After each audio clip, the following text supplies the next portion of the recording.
We talked about the 4 modalities of thinking, and I can say with confidence that the more logical I have become, the more math, the more numbers I have become, the more successful I've become. I have a ratio for success. Success is a numbers game. It's 100, 30, 10, 3, 1. I will explain in this episode. Next Level Nation, today for episode number 2194, does logical thinking lead to more success? So, for episode number 2193, yesterday's episode, we did an episode called Change the Way You Think and You Change the Way You Live, and we were talking about the modalities of learning and the modalities of seeing the world and how you think about the world. And I can say with confidence that the more math-brained and the more logical and the more numbers I have gotten, the better off I have been. Because I feel like I'm in more control of outcomes.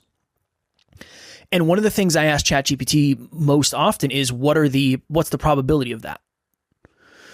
So you might not have heard this, but this was a couple months ago.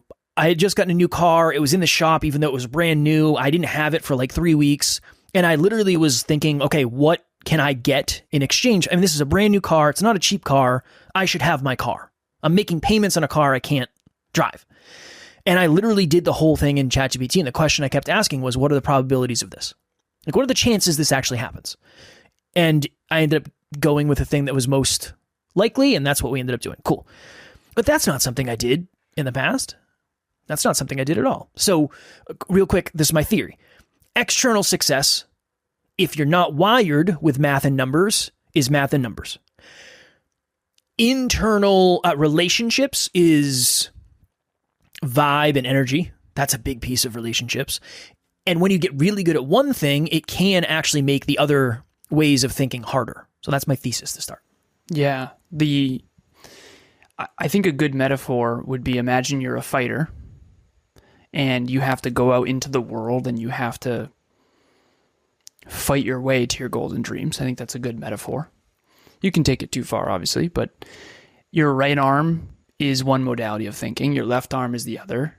Your right leg is one and your left leg is the other. So if you don't have, imagine fighting with one arm behind your back. That's like not having math.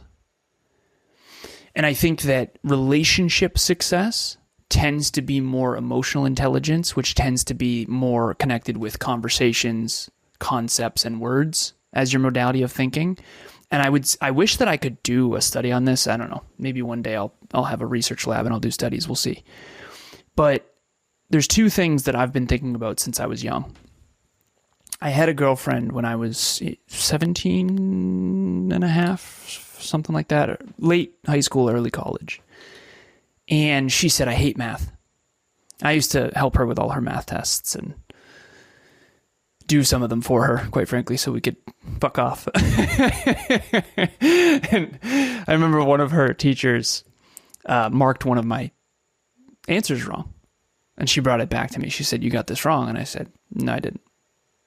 She's like, what do you mean? And yes, that's the pretentious math version. And I said, your teacher's wrong. And she brought it back to her teacher, and she said, well, my boyfriend goes to WPI, and he says that you're wrong. And she said, yep, I'm wrong. That's my bad. She immediately relinquished everything, because apparently if you go to WPI in New England, you're a genius. You're not, but that's what people think. So what's my point of that story? She said, I hate math. And I remember I said, listen, I'm not trying to be unkind, but if you hate mathematics, the chances of you being successful decrease dramatically. And I used to say this, and now I realize why it doesn't land, but I'll let you transcode. If you took all the people who, when they were little kids, they said, I love math, I bet you 80% of the world's wealth is in their hands. Why do you think people don't like math? I know this is an uncomfortable topic for you, but yeah, no, it's why? Okay. It's good. It's important. I hated it. And I can tell you exactly why I hated it. I can't understand the equations. I don't get it. I remember when was it geometry, when you're doing, what's the, like, equations? Algebra 2 is, I think, algebra. Algebra 2 is as far as I made it. Okay. And I remember we'd be going through equations, and it was literally just watching the teacher, and I was like, this is a different fucking language.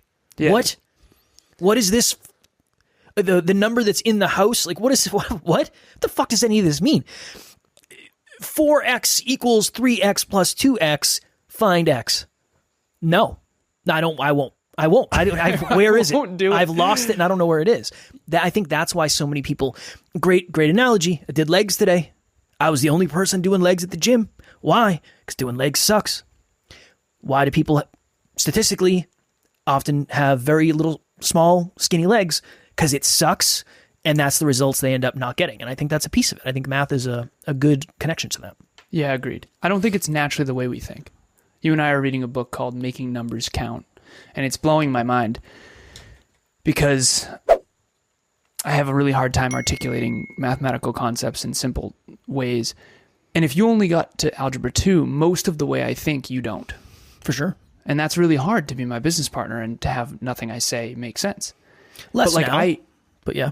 Okay. So Emilia says that math teacher, I think it's a couple things. I think people who are good at math tend to come off like pretentious assholes.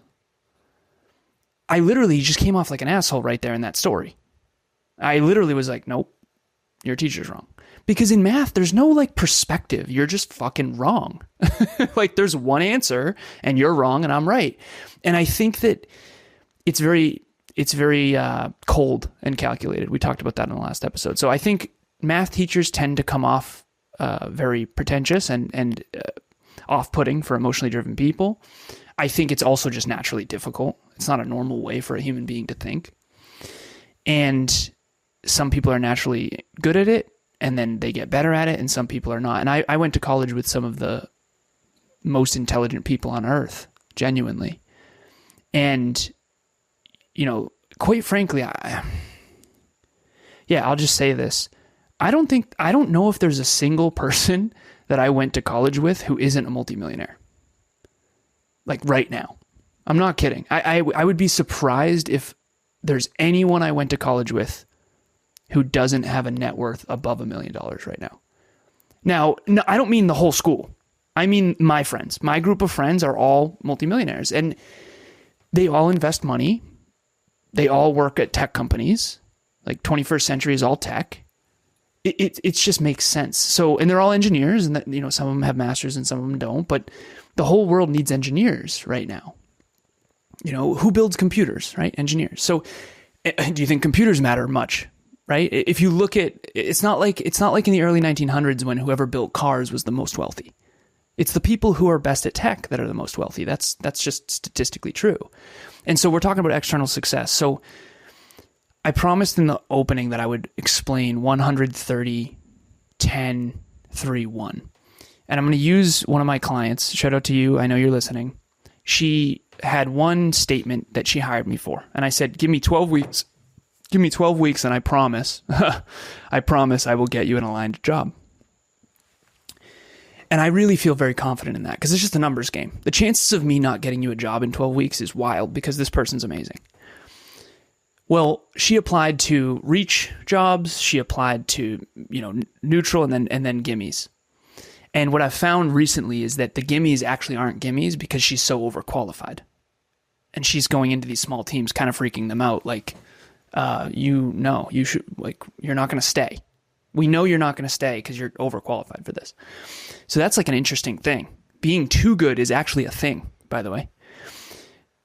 But some people latch onto that. Oh, I'm too good for that. Well, what if you're not? What if you actually suck? But anyways. If you think you are, you're probably not. Yeah, so she applied to, I actually have the numbers. I want to share the actual numbers because that's what we're doing on this episode.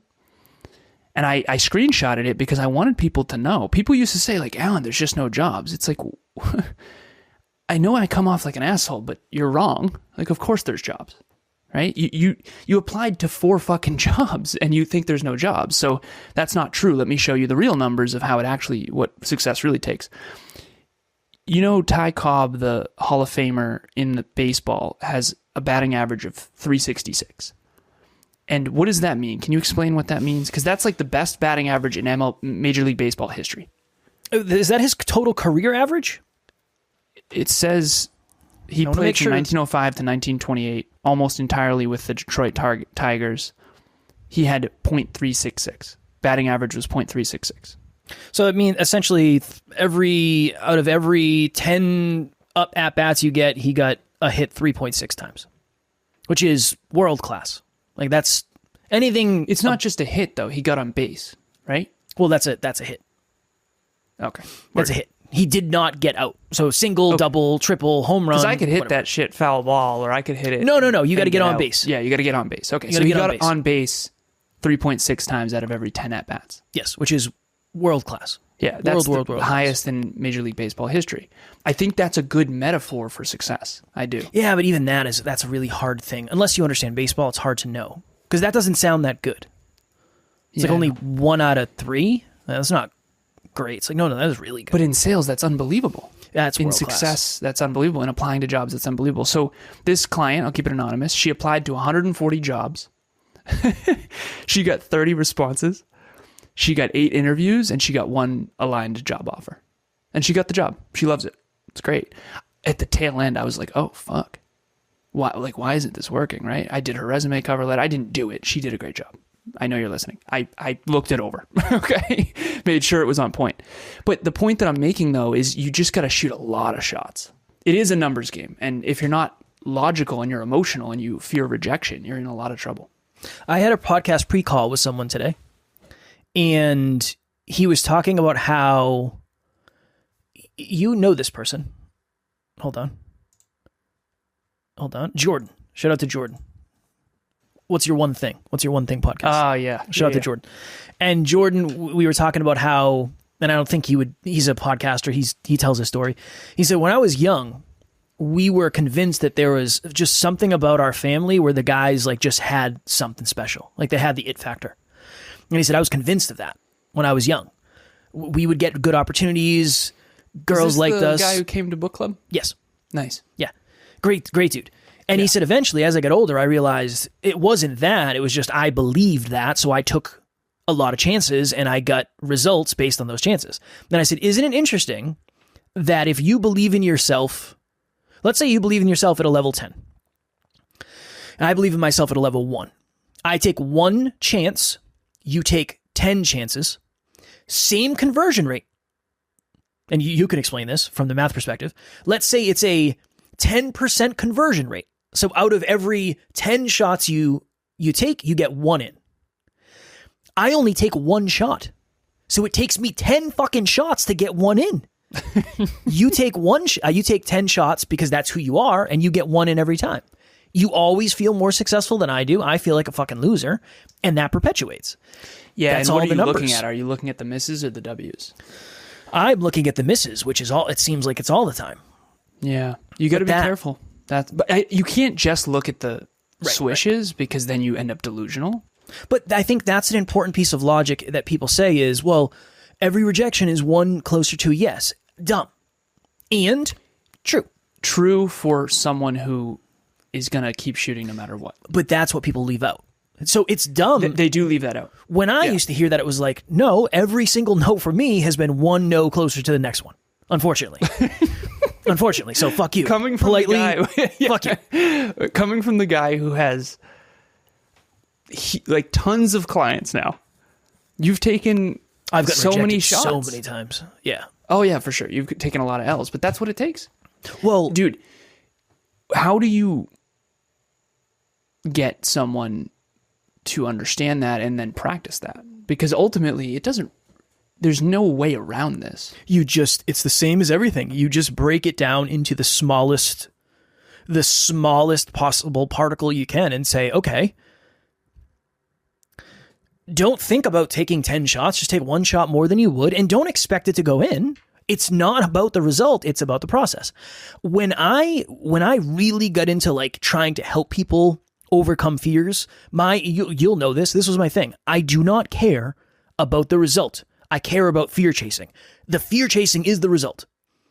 I don't care if the person says no. I don't care if they don't answer. I don't care if they don't call back. It doesn't matter. That's not even why we're doing it. That's just a bonus. Mm-hmm. I care that we do the behavior because the behavior proves to us that it's not the end of the world, and then we'll do it again next time. But you mentioned this off air. You said people want to feel good about themselves. Okay. People want to feel good about themselves, and they want to feel good. This is the paradox. and I know we got to jump soon, but I'm glad we're here.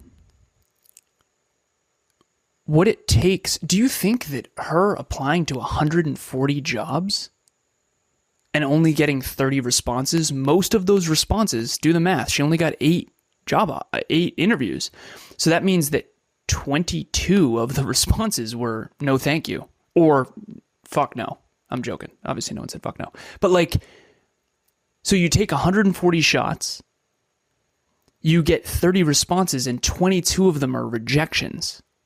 8 of them are the opportunity to meet the team. Phone interview, then in-person interview, then job offer. 140 shots taken, 1 aligned job.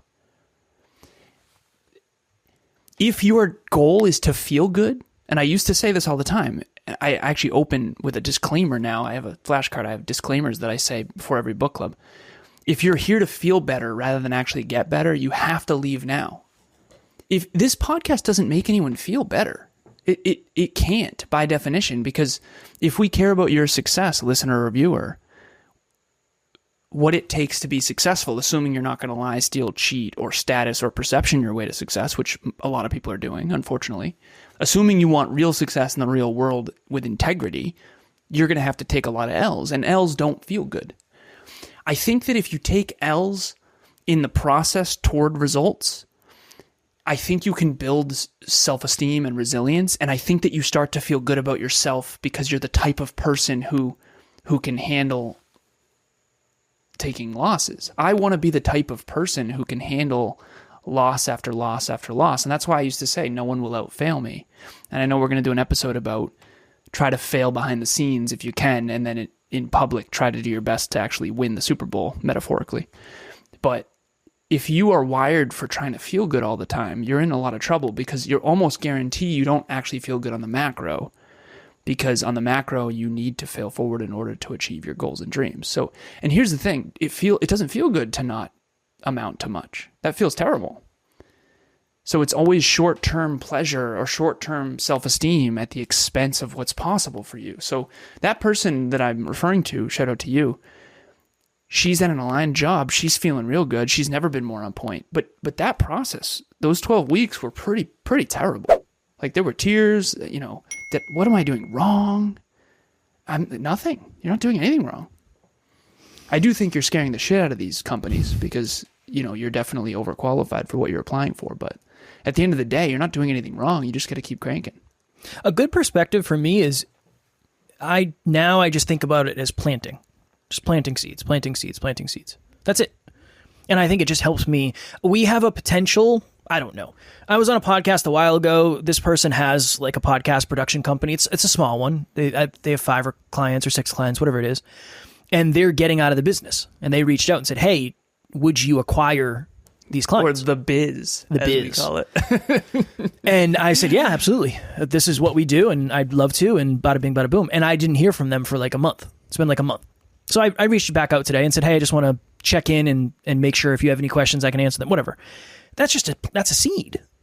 If nothing comes of that, that's okay. Yeah, keep planting. Just keep planting. Keep watering. And I wish somebody sat me down in the beginning and said, it's not, one, some seeds take longer than others. So just because you think it's a quote unquote failure, you know how many times I've sent somebody a message and then they become a client like 2 years later? Yeah, that happens way more often than most people would think. That's one. And then again, at the end of the day, all a numbers game is you're going to plant 100 seeds and only a certain amount are going to grow. And it's like that in everything. How many are going to grow? Out of 100? Mm-hmm. I mean, it depends. It depends on what kind of seeds you're planting. Yeah. 5, if you're lucky. The numbers were 130. You send 100 messages, you get 30 responses. I said if you're lucky. You get 10 positive responses. You get 3 opportunities to connect with someone, like on a Zoom or something. And then you get 1 client, 1 paying client. And again, that's not the exact numbers. If you get really good at sales and influence and leadership, and you actually can do a lot better than that. Obviously, Apple has better numbers than that because they're Apple, but in the beginning they didn't. Last piece, I have a 6-figure coaching practice, and that's awesome. That's success. That a lot of people, very few people ever get to a point where they have a 6-figure coaching practice. I'd say that's 1 in 1,000, if not 1 in 10,000, to be honest. Of all the coaches that start out, But I had to, and this is my point, I've coached over 400 people. And I only have 21 clients right now. So some people come into the mall, some people come into your store, some people pick something up and don't buy it, some people do, some people keep buying. Honestly, yeah, success blows.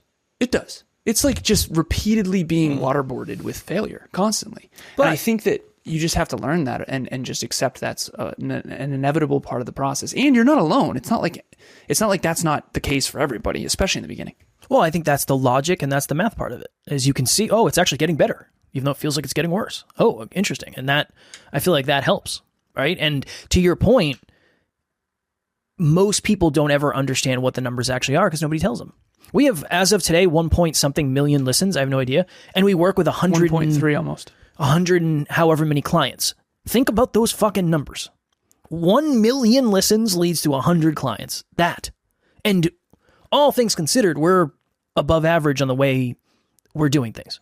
112 clients. Yeah, but also 1.3 million. I just made it a million for easy numbers. I know. All right, cool. All right. If you're looking for help with numbers and you understand after listening to this episode that numbers probably will equal more success, I'm willing to bet that. I know it's a blanket statement, but I am willing to bet that. Alan is going to help you reverse engineer all the stuff behind the scenes. He'll help you figure out what to measure, what to do, most important skill, most important habits, all of that stuff. So I'll have the link in the show notes. What's the best way? Should people just reach out? What's the best way to get in Instagram contact? DM. Okay. Instagram DM. I check them every single day. Please reach out. Also, 20 days out. 54 minutes and 38 seconds. Tuesday, October 7th, 2025. Are you ready to take your podcast and your life to the next level? No, seriously. This is our 20th group. We have done this for 20 quarters in a row. 20 divided by 4 is 5. 5 years, baby. This is 5 years. This is our 5-year anniversary of Next Level Group Coaching. Nice. We have never presented the same thing twice. We improve every single session. It's a 12-week program. It comes to less than $25 per session. Click the link in the show notes, nextleveluniverse.com. All the information is there. You get 3 coaches, 12 weeks, you and 9 other podcasters, building a personal brand and a podcast and a business. Level up yourself, level up your podcast, level up your business. Promo code NLU listener, all one word. Please book now. We have filled this 19 groups in a row. We're not stopping at 20, so get your spot now. As always, we love you. We appreciate you. Grateful for each and every one of you. And if you are as committed as you say you are, if you are as focused as you say you are, if you are living as intentionally as you say you are, or you want to live more intentionally, make sure you tune in tomorrow because we will be here every single day to help you get to the next level. Keep reaching for your full potential. Next Level Nation.